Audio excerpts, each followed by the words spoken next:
بسم اللہ الرحمن الرحیم۔ السلام علیکم ورحمۃ اللہ وبرکاتہ۔ Welcome to my YouTube channel فکر آخرت۔ آج ہم حج کے بارے میں ڈسکس کریں گے کہ حج کے لیے ضروری احکام کون سے ہیں۔ سب سے پہلے دیکھتے ہیں کہ حج کے لغوی معنی قصد یعنی ارادہ کرنے کے ہیں۔ یہ وہ تمام افعال کا ارادہ ہے، ان تمام کاموں کا ارادہ ہے جو حج کی نیت سے احرام باندھنے کے بعد کیا جاتا ہے۔ حج جو ہے وہ اسلام کا اہم بنیادی 5واں رکن ہے، یعنی بنیادی لحاظ سے 5واں اور عظیم اور جامع عبادت کے لحاظ سے چوتھا اور اسلام کا آخری رکن ہے۔ یہ ہر صاحب استطاعت پر فرض ہے، یعنی ایک شخص جو عاقل، بالغ، تندرست اور صاحب استطاعت ہے، اس پر یہ زندگی میں ایک دفعہ ضرور فرض ہے۔ اس کے بارے میں قرآن پاک میں سورۃ العمران کی آیت نمبر 97، اس میں یہ لکھا ہوا ہے، اس آیت کا ترجمہ: لوگوں پر اللہ کا یہ حق ہے کہ جو اس کے گھر تک پہنچنے کی استطاعت رکھتا ہو وہ اس کا حج کرے، اور کوئی اس کے حکم کی پیروی سے انکار کرے تو اسے معلوم ہونا چاہیے کہ اللہ تمام دنیا والوں سے بے نیاز ہے۔ یعنی اس آیت میں حج کے فرض ہونے کی، حج کی فرضیت کے بارے میں بتایا گیا ہے کہ ایک انسان جو صاحب استطاعت ہے اور وہ حج نہ کرے تو اسے یہ معلوم ہونا چاہیے کہ اللہ تعالیٰ تمام دنیا والوں سے بے نیاز ہے۔ اسی طرح سورۃ الحج میں آیت نمبر 27، اس آیت کا ترجمہ ہے: اور لوگوں، حج کے لیے اذانِ عام دے دو تاکہ وہ تمہارے پاس ہر دور دراز مقام سے پیدل اور دبلے پتلے اونٹوں پر سوار ہو کر آئیں۔ ان آیات سے ہمیں معلوم ہوتا ہے کہ جو حج ہے وہ ایک فرض عبادت ہے، یعنی ہر صاحب استطاعت پر حج زندگی میں ایک دفعہ فرض ہے۔ جامع ترمذی میں ایک حدیث ہے، حضرت علی رضی اللہ تعالیٰ عنہ سے روایت ہے کہ نبی کریم صلی اللہ علیہ وآلہ وسلم نے فرمایا: جس کے پاس حج کا ضروری سامان ہو اور سواری بھی میسر ہو جو اسے بیت اللہ تک پہنچا دے، اور وہ پھر حج نہ کرے، یعنی اس کے پاس حج کا ضروری سامان بھی ہو اور ایسی سواری بھی میسر ہو جو اسے بیت اللہ تک پہنچا سکے، اور پھر وہ حج نہ کرے، تو کوئی فرق نہیں وہ یہودی مرے یا نصرانی۔ یعنی یہ اللہ تعالیٰ کا حکم ہے کہ ہر صاحب استطاعت پر حج فرض ہے۔ یہ قرآن و حدیث کی روشنی میں اب ہم نے دیکھا ہے کہ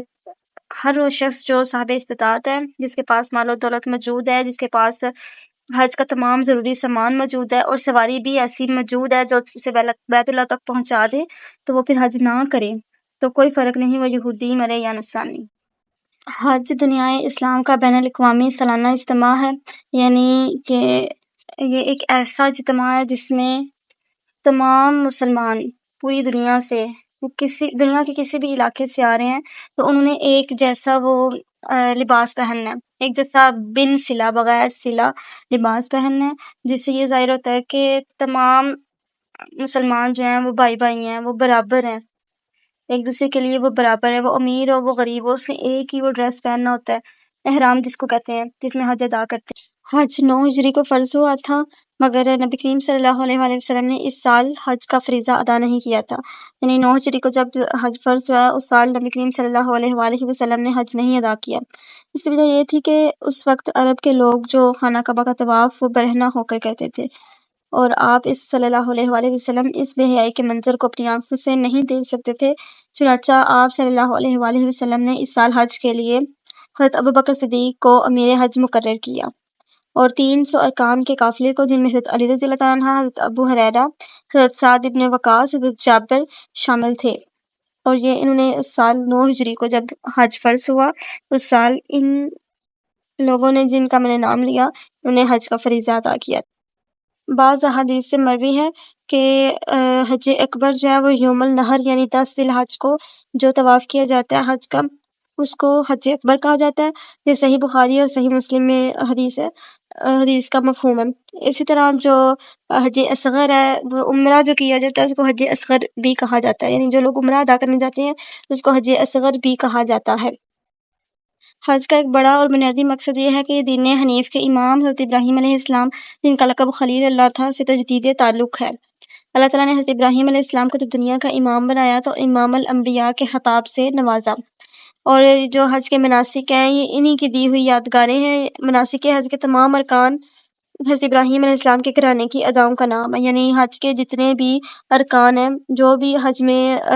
کیا جاتا ہے پرفارم، وہ حضرت ابراہیم علیہ السلام کے گھر کی اداؤں کا نام ہے۔ مثلاً احرام باندھنا، یہ بے سلا لباس حضرت ابراہیم علیہ السلام کی یادگار ہے، جسے اختیار کیے بغیر نہ تو حج اصغر اور نہ ہی حج اکبر ادا ہو سکتا ہے۔ اس کے بعد طواف کرنا، جب حضرت ابراہیم تعمیر کعبہ سے فارغ ہوئے تھے تو آپ نے اسے بیت اللہ مانتے ہوئے اس کے گرد 7 چکر لگائے تھے اور حکم الہی کے مطابق لوگوں کو صفا کی پہاڑی سے حج کی دعوت دی تھی۔ طواف کرنا صبح کا اہم ترین رکن ہے۔ صحیح کرنا حضرت حاجرہ کی اس ادا کا نام ہے جنہوں نے حضرت اسماعیل علیہ السلام کی پیاس بجھانے کی خاطر صفا مروہ کی پہاڑیوں کے درمیان 7 مرتبہ دوڑ لگائی تھی، یعنی صفا اور مروہ کی پہاڑیوں پہ 7 چکر مکمل کرنا، یہ صحیح کرنا کہلاتا ہے۔ تو یہ حضرت حاجرہ نے حضرت اسماعیل علیہ السلام کے لیے جو ان کی پیاس کو دیکھ کر چکر لگائے تھے کہ کہیں سے پانی کی کوئی بوند مل جائے، تو اللہ تعالیٰ نے ہر حاجی کے لیے صحیح کرنا ضروری قرار دے دیا۔ اسی طرح رمی کرنا یعنی جمعرات کو ساتھ ساتھ کنکریاں مارنا، یہ اس بات کا اظہار ہے کہ اللہ تعالیٰ کے دشمنوں کے ساتھ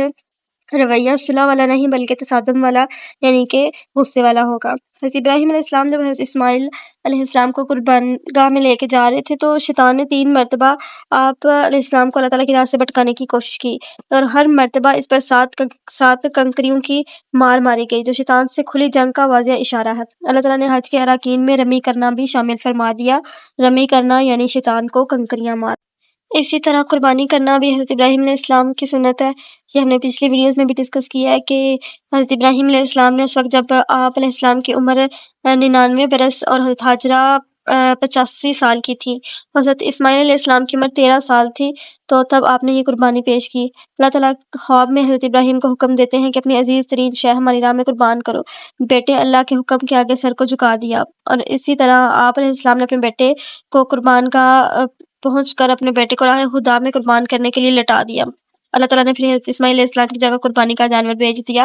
ہر سال مسلمان 10 ذی الحج کو قربانی کرتے ہیں۔ قربانی کرنا بھی حج کا ایک ضروری رکن ہے۔ اسی طرح حج کے فرائض و احکام میں 8 ذی الحج یعنی یوم ترویہ، 9 ذی الحج یوم عرفہ اور 10 ذی الحج یعنی یوم نحر تک تمام مناسک حج حضرت ابراہیم علیہ السلام کی یادگار ہے۔ 8 ذی الحج کو مینا کے لیے روانہ ہونا اور پھر مینا میں 9 ذی الحج کی فجر تک قیام کرنا، اس دوران نمازوں کو بغیر جمع کیے لیکن قصر کر کے پڑھنا ہوتا ہے۔ مینا میں قیام کے دوران ذکر الہی اور درود و سلام اور تلاوت قرآن پاک پڑھتے رہنا چاہیے۔ جب تک آپ مینا میں ٹھہرے ہوئے ہیں آپ کو چاہیے کہ فضولیات سے بچ کر ذکر الہی میں اپنا وقت گزاریں۔ اسی طرح 9 ذی الحج کو وقوف عرفات یعنی میدان عرفات کی طرف سورج طلوع ہونے کے بعد روانہ ہو جانا، وہاں مسجد نمرہ میں امام سے خطبہ سننا، پھر سورج غروب ہونے کے بعد مزدلفہ کی طرف روانہ ہوتے ہوئے جہاں مغرب اور عشاء کی نمازیں جمع کر کے قصر پڑھنا،